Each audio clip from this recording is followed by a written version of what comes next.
Cuentan muchas historias sobre esa ciudad. Que allí los coches circulan a más de 300 km/h. Cuentan que hay edificios que parecen de otro planeta. Cuentan muchas historias sobre esa ciudad. Y todas son ciertas. Todo buen comunicador aprende a manejar los silencios en beneficio de su discurso y, ¿por qué no?, en detrimento de sus adversarios. De esta forma, conocer los distintos usos sobre el silencio en la comunicación nos va a servir para establecer la estrategia del silencio más adecuada a nuestros fines.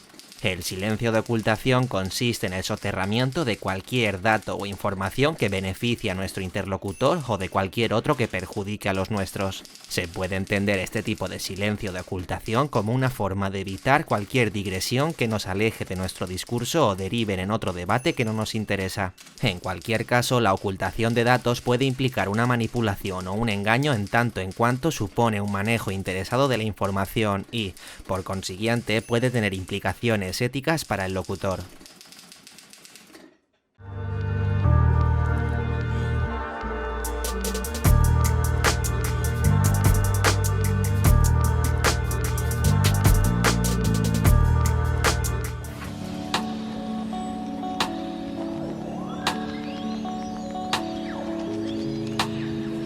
El Metro de Valencia nació el 8 de octubre de 1988. Ferrocarrils de la Generalitat Valenciana ponía en servicio el primer tramo subterráneo que permitía que Valencia se convirtiera en la tercera ciudad española con metro, junto con Madrid y Barcelona. Este primer tramo subterráneo unía el norte de la ciudad en dirección a Llíria y Bétera con la del sur hacia Villanueva de Castellón, a través de un túnel de 7 kilómetros, con 8 estaciones: Beniferri, Campanar la Fe, Túria, Ángel Guimerá, Plaza España, Patrais, Hospital y Jesús. Ferrocarrils inició su servicio comercial el 1 de enero del 87, pero no fue hasta el 8 de octubre de 1988 cuando entró en servicio el primer tramo subterráneo. La red de Metro Valencia ha ido creciendo hasta consolidarse como una explotación que combina metro, tranvía y servicio de cercanías. Tras la apertura del primer tramo subterráneo, el 21 de mayo de 1994 se puso en servicio la línea 4 de tranvía, con 9,7 kilómetros y 21 paradas. Esta actuación permitió que la ciudad de Valencia fuese pionera en España en la reimplantación de este sistema de transporte.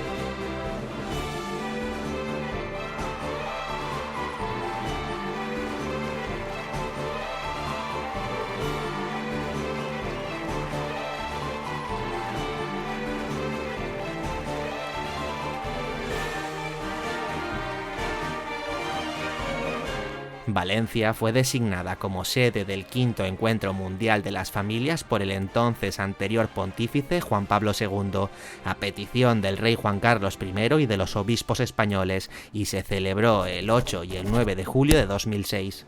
El Encuentro Mundial de las Familias es un evento organizado por la Iglesia Católica que se celebra cada 3 años con carácter internacional. El encuentro fue presidido por el Papa Benedicto XVI, en el que fue su primer encuentro de este tipo y su primera visita a España desde que accediese al pontificado en 2005. Los actos principales se celebraron en la Ciudad de las Artes y las Ciencias de Valencia, situada en el antiguo cauce del río Túria. La organización de la visita del Papa se insertó en la política de grandes eventos que entonces abanderaba la Generalitat gobernada por el PP. Se anunció la llegada de 2 millones de peregrinos, se compraron 7.000 urinarios portátiles por 2,6 millones, se alzó el altar con microclima por 1,5 millones de euros en la futurista Ciudad de las Artes y las Ciencias. Las imágenes del evento eran espectaculares, muchas de ellas se proyectaban en pantallas gigantes dispersas por toda la ciudad. La televisión autonómica Canal Nou las había contratado junto con la megafonía por 7,5 millones de euros a la firma de la construcción Teconsa. Esta se trataba de una empresa pantalla de la trama Gürtel, a través de la cual se repartieron al menos 3,3 millones de euros entre los 5 cabecillas del amaño.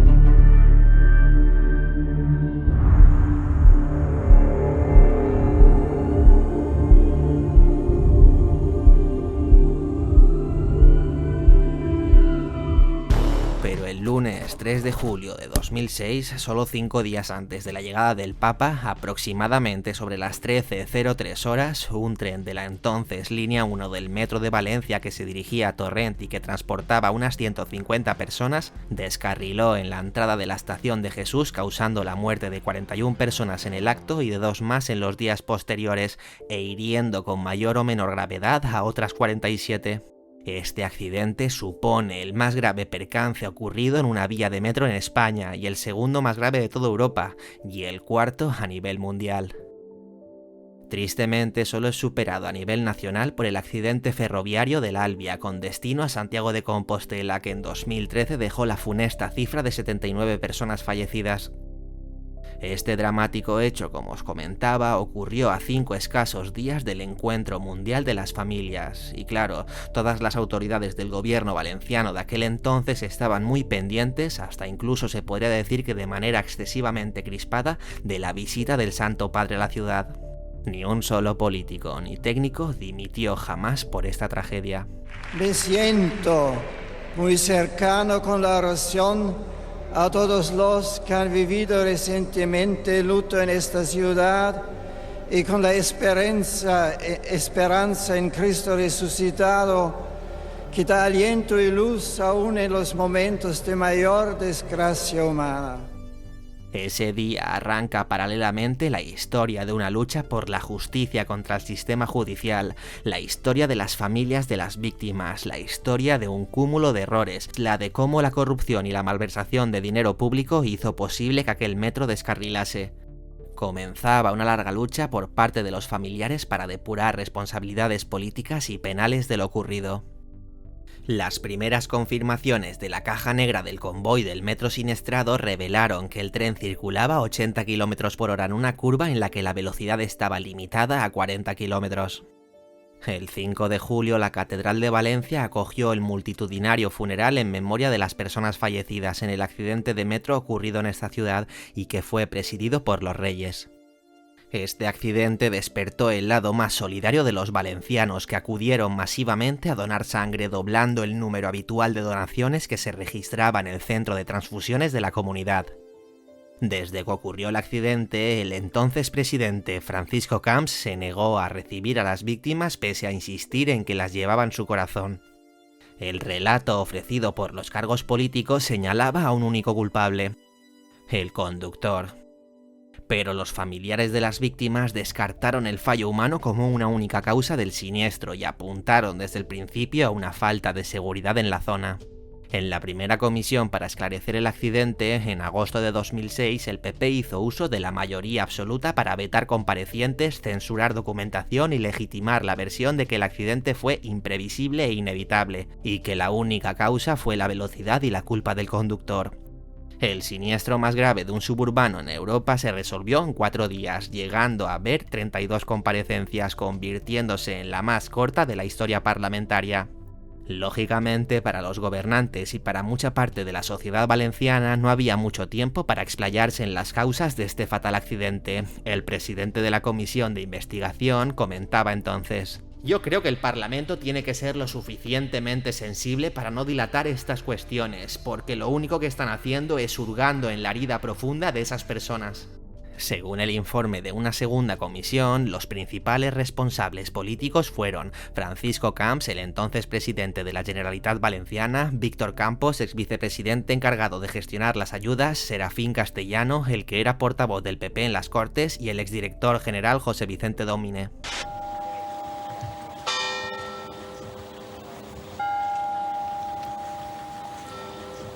Decir que hoy todos los valencianos estamos de luto y saber que todos los españoles con nosotros también lo están.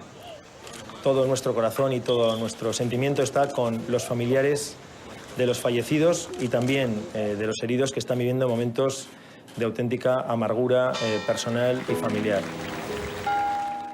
También señalan a Juan Cotino, mano derecha de Francisco Camps, quien reconoció haber visitado al menos a 35 familias, ofreciéndoles trabajo o becas para ellos y sus hijos a cambio de no acudir a la justicia, algo que jamás reconocieron. Tu vingueres a ma casa. En el senyor Cotino, sí senyor. En el senyor Cotino. I el senyor Cotino, tu pràcticament no parlaràs res. El que parlava era ell. No, espera. El senyor Cotino me va oferir un lloc de treball tant en l'administració pública com en una de les seues empreses, com en una de les empreses de la seva família. Davant de mi no. Pronto, las familias afectadas se reunieron en la Asociación de Víctimas del Metro de 3 de julio. Todos los días 3 de cada mes se juntaban en la Plaza de la Virgen, en Valencia, y desplegaban una pancarta con el número de víctimas. Guardaban 5 minutos de silencio y leían un manifiesto. Respecto a las causas del accidente, otra vez se vuelve a demostrar que se está luchando contra un orden establecido. Y digo otra vez porque esta tragedia pudo ser evitada. Mismo caso que el accidente ferroviario de Santiago de Compostela de 2013, con el que guarda tristes similitudes. La culpa de todo la tuvo la falta de medios por parte de la administración correspondiente para invertir en métodos que aseguraran que un exceso de velocidad no provocara un descarrilamiento, como por ejemplo la ATP, protección automática de trenes, un sistema de seguridad que supervisa la conducción en trenes y que aplica el freno de emergencia cuando no se cumplen algunas condiciones de seguridad. Pero claro, este sistema resulta muy caro, concretamente 40 veces más caros que el FAP, frenado automático puntual, que sirve como baliza de información al maquinista, pero solo en determinados puntos de las vías, y no es difícil adivinar cuál fue el sistema que se utilizó en todas las líneas de Metro Valencia. A pesar de las recomendaciones técnicas que solicitaban desde hacía años, en vano, la implantación del ATP en todas las líneas. Aberrantemente lógico, por otra parte, ya que esos fondos había que destinarlos a otros sitios. Benedicto X, V, Palito. Se supo después que la baliza encargada de avisar al conductor del exceso de velocidad llevaba tiempo sin estar programada.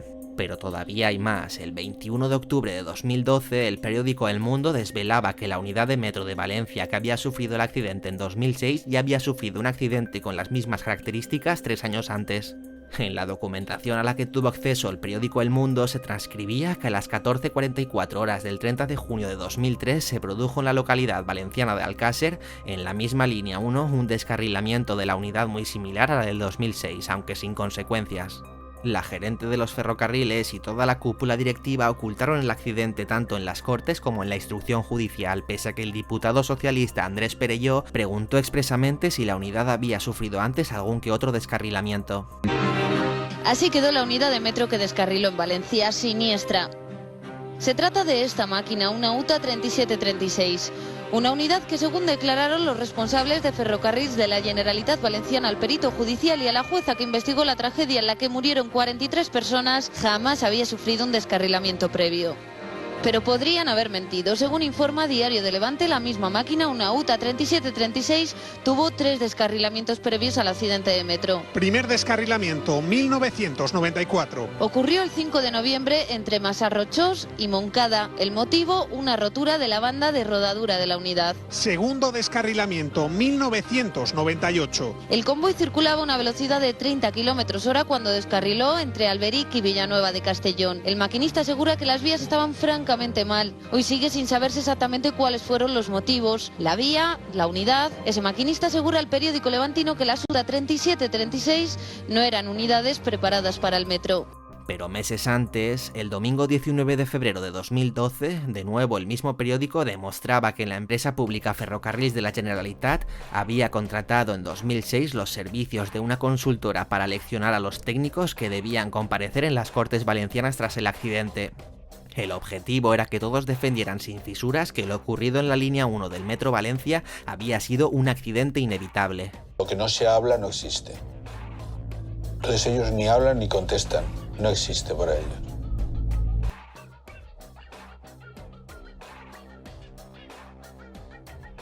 La consultora H.M. Sanchís fue contratada por un valor cercano a los 621.000 euros y con cargo al presupuesto público, sin que mediara concurso público. Por estos contratos imputarían a Marisa Gracia, exgerente de FGV y destituida por Alberto Fabra más de 6 años después del accidente.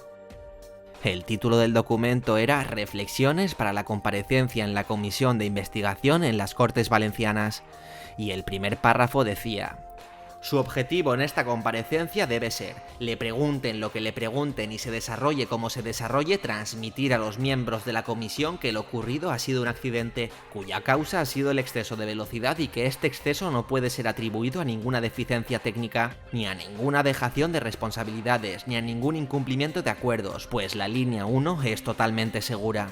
El documento preparado por la consultora recuerda a los empleados que para que sus contestaciones sean comprensibles y creíbles es necesario que todos los miembros de Ferrocarrils digan exactamente lo mismo ante los mismos temas, sea cual sea la forma en que se realicen las preguntas. Exigieron hablar con seguridad, porque cuanto más seguro está el que habla, más creíble es, y exigieron no tratar de ser simpático, no romper nunca el silencio y no entrar a discutir ni matizar lo que le pregunten. Bien, lo primero es desmentir lo que usted ha dicho de que ha habido una reunión para hacer una estrategia y no contestar las preguntas del PSOE. Mire, yo tengo un equipo de dirección con el que desde luego durante este mes me he reunido muchísimas veces, pero para nada para hacer una estrategia de cara a esta comisión. Se recomendó a los trabajadores llevar las respuestas por escrito, se les prohibió emplear palabras como tragedia, deficiencia o baliza, y se les preparó para las preguntas que podían hacer cada partido. La información del Mundo destapó que la empresa H.M. Sanchís había cocinado hasta 62 posibles respuestas. El libro de averías y todas sus copias desaparecieron tras el accidente, sin que todavía exista una explicación. FGV también preparó a sus empleados para responder sobre ello. El libro de averías forma parte de la cabina del conductor y está precintada por la policía judicial, por lo tanto no sabemos nada sobre él. Arturo Rocher, que era el jefe de seguridad de Metro Valencia en julio de 2006, abordó ante la comisión parlamentaria que investigaba el siniestro los dos aspectos más inverosímiles del caso: la desaparición del libro de averías del tren siniestrado y la entrada furtiva de personas en la unidad la noche posterior al accidente. Rocher detalló que él, personalmente, escuchó una conversación entre la entonces gerente, Marisa Gracia, y Vicente Contreras, ex jefe de explotación, en la que este manifestó a su superiora: el tema del libro de averías está solucionado. Según Rocher, el encuentro entre ambos se produjo en el vestíbulo del puesto de mando del equipo de seguridad al frente del cual se encontraba él mismo. Yo estaba a unos 2 metros de ellos y lo escuché perfectamente, sin lugar a dudas, dijo. Arturo Rocher sugería que atando cabos se podía llegar a una conclusión. También reveló la detección por las cámaras de seguridad de personal de Ferrocarrils procedente de los talleres. Cuenta que los reconocieron por el mono azul de trabajo que vestían, aunque no averiguaron su identidad, que accedieron de noche a la unidad siniestrada, cuando permanecía precintada por orden judicial en las instalaciones de Valencia Sur. Era de noche y las cámaras no permitían ver la cara, relataba, pero está claro que se produjeron intrusiones. ¿Cuál era el objetivo de aquellas visitas furtivas? Arturo Rocher dijo desconocerlo. Lo notificamos a nuestros superiores, pero nos indicaron que no le diéramos importancia, aclaraba. De ahí que no se ordenara una investigación ni sobre la desaparición del libro de averías ni sobre la violación de la custodia judicial del material. Según su relato, no se le dio ninguna instrucción sobre la custodia del vagón accidentado, ya que no había preocupación por saber, sino por ocultar. Con el PP al mando de la Generalitat Valenciana, el siniestro fue silenciado en los medios oficiales, Canal 9 y Radio 9, para no empañar la visita del Papa Benedicto XVI. Comença el compte arrere a València, on els gegants i banderes anuncien la visita del Papa Benet XVI. Hola, molt bon dia des de la ciutat de les Arts i les Ciències de València. Comencem este temps de notícies amb una última hora perquè estem molt pendents d'un accident en el metro de València. Acaba de passar i les informacions són encara molt confuses. No se sap quantes persones anaven dalt, quantes persones viatjaven a bord en el comboi, ni tampoc el número de ferits, ni tampoc si n'hi ha víctimes mortals. De tota manera, l'accident sembla prou greu. Estarem molt pendents d'esta notícia. És dilluns 3 de juliol i per davant tenim una setmana molt especial, Vicent. Una setmana en què els servicis informatius de Canal 9 ixen al carrer. Des d'ací els informarem en directe tots els dies sobre el fet històric que representa el viatge del Sant Pare a València. De seguida els ho contem perquè ara repassem la resta de l'actualitat. Canal 9 tuvo indicaciones de las más altas esferas para que se intentara silenciar o edulcorar la información del accidente de la manera más sutil posible, como se dijo en una de las primeras informaciones del descarrilamiento. És un descarrilament atípic. Es tracta d'un descarrilament atípic. Un descarrilamiento grave, muy atípico. Canal 9 no cambió la programación el día del accidente y siguió ofreciendo información sobre la visita del Papa a la ciudad. Algunos trabajadores de la propia cadena denunciaron injerencias externas en la línea editorial. Y yo entonces me pregunto, ¿no hubo ningún periodista en todo Canal 9 que fuera capaz de rebelarse y decir públicamente la verdad que estaba siendo manipulada y ocultada? Ni uno solo. En 2016, un informe de la Unión de Periodistas Valencianos concluyó que Canal 9 manipuló las informaciones referentes al accidente ferroviario, al distorsionar y ocultar datos, restar importancia al asunto y no dar cabida a los familiares de las víctimas ni a posturas críticas. Canal 9 dejó de ser un medio de comunicación al servicio de la sociedad valenciana para convertirse en un altavoz encargado de difundir la versión oficial marcada por el Consell de la Generalitat, indicaba el documento. En 2013, tras el anuncio del cierre de Canal 9, los trabajadores tomaron el control de las emisiones y pidieron disculpas por ocultar el accidente del metro. En esta vez salían haciéndose los dignos. El 3 de juliol de 2006, baix d'aquestes escales d'esta parada de metro de Jesús, en la línia número 1 de metro de ferrocarrils de la Generalitat Valenciana, va tindre lloc l'accident, la tragèdia més greu de metro que mai ha passat a Espanya. 43 persones perdien la vida en una revolta i Canal 9, els seus micròfons, les seues càmeres van ser les primeres en arribar fins ací i captar tot el que estava passant. De fet, aquestes imatges van ser les que van arribar a tot Espanya a través de les televisions autonòmiques. Però el problema va vindre després, les conseqüències, les veus que es van silenciar, la investigació d'un accident i també el rerefons polític que hem hagut de llegir en altres diaris o escoltar en altres televisions. Canal 9 va tindre una actitud indigna per a una televisió pública que havia d'haver estat al costat dels seus ciutadans. Les ordres per a silenciar aquelles veus, per a no entrar en la investigació, per a callar moltes coses, van eixir d'un despatx, del despatx del Palau de la Generalitat, del mateix despatx que ahir va eixir una altra ordre, la de retirar-nos estos micròfonos i ses càmeres i no poder mantindre-los a tots vostès informats del que està passant. Todo esto no significa que los responsables de este trágico accidente fueran los trabajadores de la extinta Canal 9, y sobre todo sus dirigentes, pero muchas veces tan culpables el que hace como el que calla. El documental Cero Responsables, enfocado en el siniestro, dedicó uno de sus capítulos a analizar la cobertura de Canal 9 con testimonios de trabajadores e imágenes de la televisión pública valenciana. El punto de inflexión para reavivar la indignación popular llegó el 28 de abril de 2013, cuando el programa Televisión Salvados de La Sexta, entonces presentado por Jordi Évole, habló del accidente.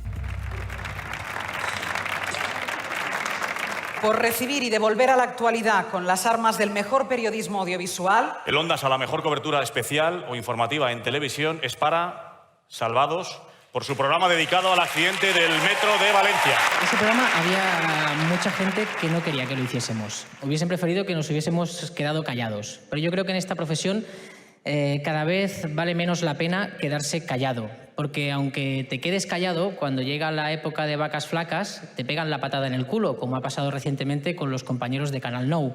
Por cierto, Canal 9, esa televisión que por culpa del poder político se ha convertido en una caricatura grotesca de lo que es una televisión pública.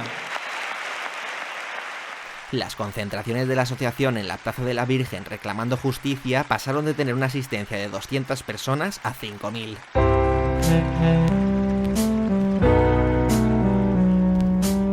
También está disponible el documental La Estrategia del Silencio en Amazon Prime, que aborda la tragedia del accidente del metro de Valencia, pero lo hace sobre todo desde la perspectiva de las mismas víctimas y su lucha, y que yo os recomiendo. Tras un periplo judicial en el que la causa llegó a archivarse hasta 3 veces, el pasado 27 de enero de 2020, el Juzgado de lo Penal número 6 de Valencia suspendió el ingreso en prisión de los 4 condenados a 22 meses de cárcel por el accidente de Metro Valencia, en la sentencia que dictó tras el acuerdo de todas las partes con el fallo. El fallo confirmaba la tesis de la falta de seguridad. El ex jefe de la línea 1, Sebastián Argente, el responsable de auditoría para la seguridad y circulación, Juan José Jimeno, el exdirector adjunto de explotación, Vicente Contreras, y el exdirector técnico, Francisco García, omitieron sus obligaciones como miembros del Comité de Seguridad en la Circulación de FGV. El Comité de Seguridad en la Circulación conocía las deficiencias de seguridad en el tramo subterráneo, recogía la sentencia. Así, la responsabilidad no fue del conductor, sino de la empresa. La Fiscalía Provincial de Valencia acordó con las acusaciones particulares y las defensas implicadas en el caso por el accidente la absolución de los 4 directivos implicados, entre ellos Marisa Gracia, exdirigente de Ferrocarrils de la Generalitat Valenciana. No voy a hacer declaraciones, punto. ¿Está usted tranquila? Muy tranquila. Por favor, dejarme pasar. No voy a hacer declaraciones. ¿Está tranquila? Muy tranquila, porque no quiero hablar de la presión. Bueno, pues diga... Pues porque no quiero. Estoy en mi derecho de no No, hacer está en su derecho igual que yo en el declaraciones. de preguntarle a usted por qué está tan... Yo ya he estado en este momento en una sala, en lo judicial, y yo no quiero hacer ningún tipo de declaraciones. ¿Me pueden dejar pasar, Pero por no favor? reconoce ninguna responsabilidad. No, en absoluto. Quiero pasar, por favor. Déjenme pasar. ¿Reconoce que no ha mentido? Estoy muy ¿Que no ha tranquila. mentido? Por favor, déjenme pasar. Por favor. Ya está bien. Los 4 directivos condenados no ingresarán en prisión siempre que no incurran en nuevos delitos en un plazo de 3 años y medio, según dictó la juez, una decisión con la que estuvieron de acuerdo las acusaciones. La Asociación de Víctimas del Accidente de Metro del 3 de julio reclamaba en su escrito inicial de acusación una condena de 4 años de prisión, 5 meses más que la Fiscalía, para cada uno de los 8 acusados por este suceso, por considerarlos autores materiales, por omisión o cooperación necesaria, de 43 delitos de homicidio por imprudencia grave profesional, 47 delitos de lesiones y un delito contra los derechos de los trabajadores. La presidenta de la asociación, Beatriz Garrote, valoró la sentencia y ha asegurado que están contentos porque han conseguido todo lo que se podía conseguir, más allá incluso de lo que se podían imaginar. Hay que destacar la incesable lucha por parte de las familias de las víctimas y los afectados supervivientes que contra viento y marea no han dejado de buscar a los responsables de estos dramáticos hechos para que sean llevados a la justicia. Estamos hablando de una lucha de muchos años, concretamente 9, de una asociación de víctimas que acertadamente se llamaba Cero Responsables.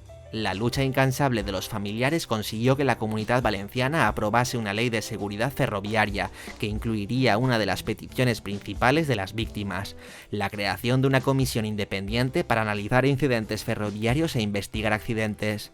Tras años de pugna por depurar responsabilidades, la gran preocupación de la Asociación de Víctimas del Metro 3 de julio era que no volviera a repetirse un siniestro evitable que sucedió por una mala gestión y que se llevó 43 vidas por delante.